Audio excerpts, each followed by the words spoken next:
안녕하세요. 오늘은 텃밭에 본격적으로 풀이 나오기 전에 고랑에 풀 대신에 심을 수 있는 텃밭작물 7가지를 선별해서 소개하도록 하겠습니다. 아니, 고랑하게 되면 텃밭에 물이 고이지 않게 배수가 잘 되도록 이랑을 만들 때 일부러 두둑과 함께 만들어주는 밭의 형태인데, 이곳에다 작물을 심는단 말이야. 좀 의아해 하실 수 있을 것 같아요. 보통 작물 심기 하게 되면 이렇게 고랑에다 심는 것이 아니라 습피해가 없도록 둥글게 쌓아놓은 두둑에다 심기 마련이지만, 작은 텃밭 기준으로 했을 때 심고자 하는 텃밭 작물은 많이 있지만 항상 비좁아서 계획했던 작물을 심지 못하는 경우를 종종 보는데요. 이와 같은 경우라면 오늘 제가 알려드리는 방식을 이용해가지고 작물 선택을 하신 다음에 두둑이 아닌 고랑에다도 충분히 텃밭 작물을 심을 수가 있습니다. 심지어 저 같은 경우에는 텃밭 면적이 100평 이상이 되는데도 불구하고 종종 이렇게 고랑에다가 텃밭 작물을 심어 재배하는데요. 그렇지만 아무 때나, 그리고 아무 작물이나 이렇게 고랑에다가 텃밭 작물을 심는 것은 아니고요. 오늘 제가 설명드릴 7가지 작물과 그리고 이 외에도 지금 제가 설명드릴 부분을 잘 활용하신다면 꽤 많은 작물을 어찌 보면 놀고 있는 고랑에다가 심어 재배할 수 있으니까요. 오늘 영상 끝까지 시청하셔가지고 많은 도움 받으셨으면 좋겠습니다. 우선 작물 소개를 하기 전에 이렇게 조금은 특이하게도 고랑에다가 작물 심기 할 때 고려해야 될 몇 가지 부분이 있는데요. 이 부분을 먼저 빠르게 확인하고 작물 소개를 하도록 하겠습니다. 이렇게 고랑에다가 작물 심기를 할 때에는 웬만하면 노토리를 친 직후에 작물 심기를 해주시면 참 좋고요. 저 같은 경우에는 올해 노토리 치지 않고 기존 두둑을 이용해서 작물 심기를 하다 보니까 이렇게 쇠스랑을 이용해가지고 고랑을 뒤엎고 있지만, 보통의 경우에는 이른 봄에 노토리 작업을 하니까요. 웬만하면 노토리 작업 직후에, 그러니까 보통 고랑 하게 되면 사람이 밟고 지나가는 자리이다 보니까 땅이 딱딱해지기 마련이거든요. 이렇게 땅이 딱딱해지기 전에 작물 심기를 해주시면 좋습니다. 그리고 작물 선택을 하실 때에는 재배 기간이 대체로 짧은 것을 선택해 주셔야 되고요. 그리고 옥수수처럼 키가 크게 자라는 작물을 심었을 경우에는 다른 작물에 피해를 줄 수 있기 때문에 최대한 키 작은 작물을 심어 주셔야 됩니다. 그리고 설명드리지 않는다 하더라도 여러 해살이 작물이 아니라 재배 기간이 짧은 한 해살이 작물을 심어 주셔야 되고요.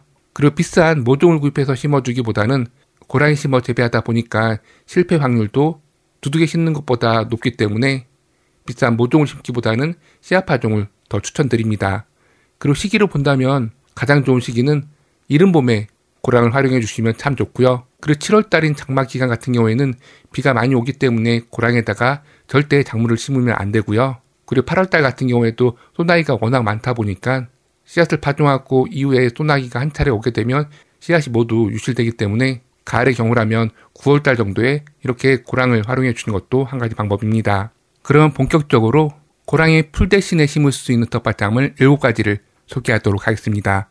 첫 번째 작물로 열무인데요. 열무 같은 경우에는 잘만 하면 추운 겨울을 제외하고는 언제든 심어 재배할 수 있다 보니까 이른 봄과 가을 나눠가지고 이렇게 고랑에다가 씨앗을 파종해도 참 좋은데요. 특히나 열무 같은 경우에는 기온이 점점 올라가면서 폭풍 성장하고 재배 기간도 짧아지다 보니까 1년 동안 한 차례 고랑에다가 이 열무를 심어 재배한다면 봄에 씨앗 파종을 해보세요. 그러면 재배 기간이 30일에서 40일 정도밖에 되지 않기 때문에 부담 없이 이렇게 고랑에다가 열무를 재배해 나갈 수가 있습니다. 두둑이 아닌 고랑에다가 열무 씨앗을 파종할 경우에도 두둑에다가 씨앗 파종하는 것과 동일하게 한 뼘 정도 간격으로 줄 파종을 진행해 주시고, 두둑에다가 씨앗 파종하는 것보다 발화 성공률이 조금은 떨어질 수 있기 때문에 파놓은 골에다가 씨앗을 충분히 넣고 1cm 정도로 복토해 주신 다음에 충분하게 물을 흠뻑 줍니다. 그러면 의외로 두둑에 심은 것만큼이나 잘 성장하니까요. 이후 일주일에 한번 오셔가지고 그 주에 비가 오지 않았다면 물주기만 잘 해준다면 맛있고 연한 열무를 이렇게 두둑이 아닌 고랑에다가 심어 재배해 나갈 수가 있습니다. 다음은 얼갈이 배추인데요.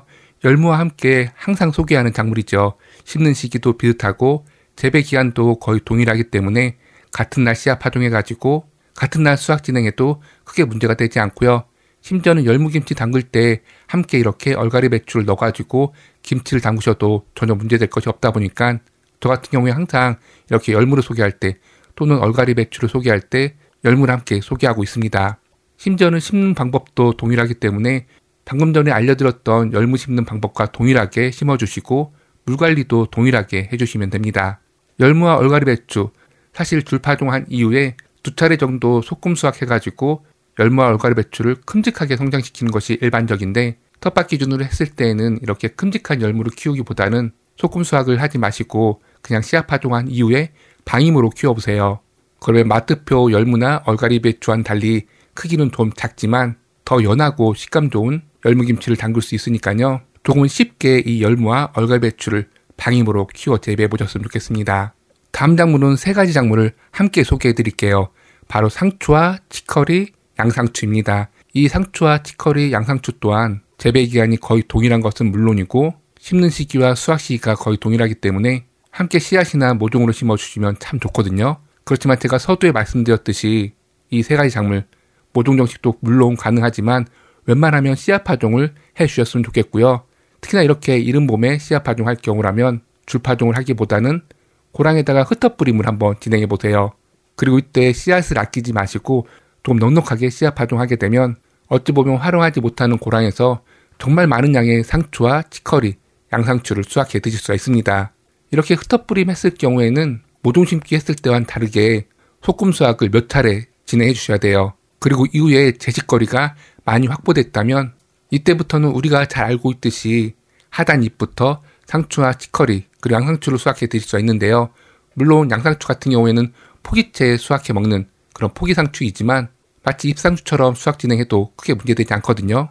그리고 또 하나 방법이라면 이렇게 초기에는 소금 수확해 드시고 그리고 더 이상 상추를 이렇게 고랑이 아니라 두둑에다 심을 수 있는 자리가 마련됐다면 두둑에다가 다시 아주 심게 주셔도 상관없으시거든요.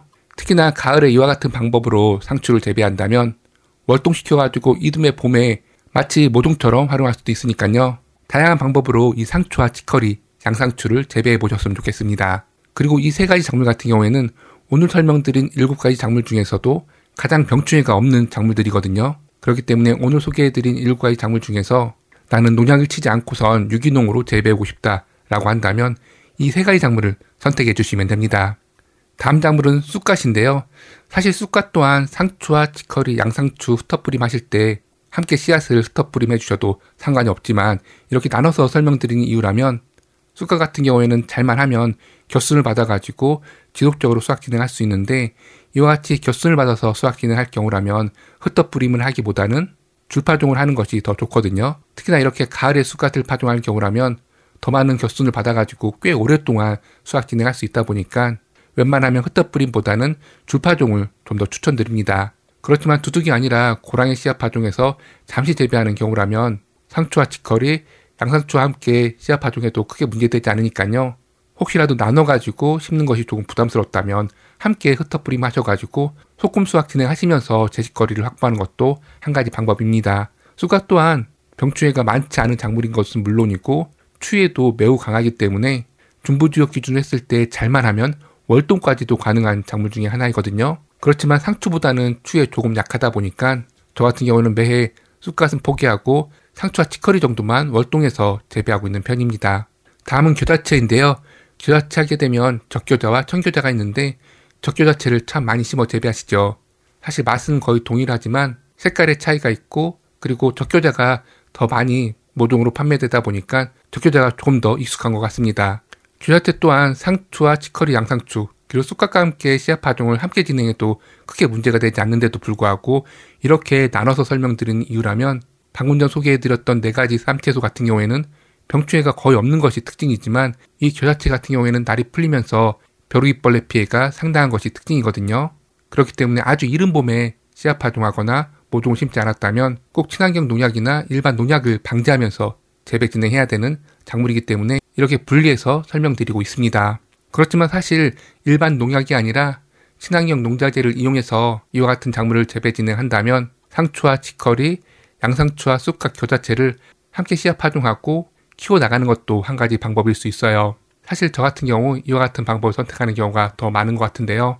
그렇지만 주말 농부의 경우라면 친환경 농자재 같은 경우에는 일주일에 한 번 쳐가지고 벌레 피해를 모두 막을 수 없는 상황이 벌어질 수 있기 때문에 이런 경우라고 한다면 이렇게 벌레 피해가 많은 작물과 벌레 피해가 거의 없는 작물을 분리해서 재배하는 것이 더 현명한 방법이라고 할 수가 있습니다.